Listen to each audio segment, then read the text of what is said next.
একটা মেয়ে প্রতিদিনই প্রচুর খায়, যা পায় তাই খায়, কিন্তু আশ্চর্যের বিষয় হলো তার ওজন বাড়ার বদলে প্রতিদিনই প্রায় 9.99 কেজি করে কমতে থাকে। নিজের সুন্দর ফিগার দেখে মেয়েটা খুব খুশি, কিন্তু সে জানে না তার সাথে লেগে আছে একটা ভয়ঙ্কর শিজি গুয়াই, এক ধরনের দানব যা সবসময় তার শরীরের চর্বি শুষে নিচ্ছে।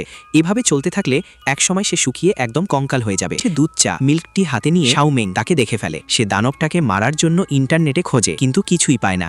তারপর সে মেয়েটার পিছু নেয়, গিয়ে দেখে ওই জায়গার অনেক মানুষের শরীরেও কালো দাগ আছে। বোঝা যায় তারা সবাই ওই দানবের টার্গেট। দানব তাকে শেষ করার জন্য শাওমিং নিজেই চেষ্টা করার সিদ্ধান্ত নেয়। সে মেয়েটার কাছে গিয়ে জিজ্ঞেস করে কিভাবে সে শরীর ঠিক রাখে।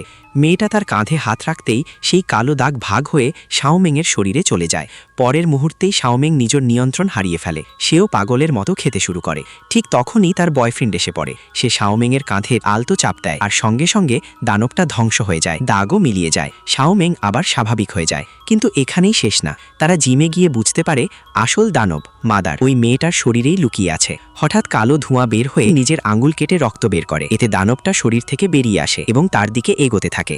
ঠিক তখনই তার বয়ফ্রেন্ড এসে এক আঘাতে দানবটাকে চূর্ণ করে ফেলে। শেষমেশ বিপদ কেটে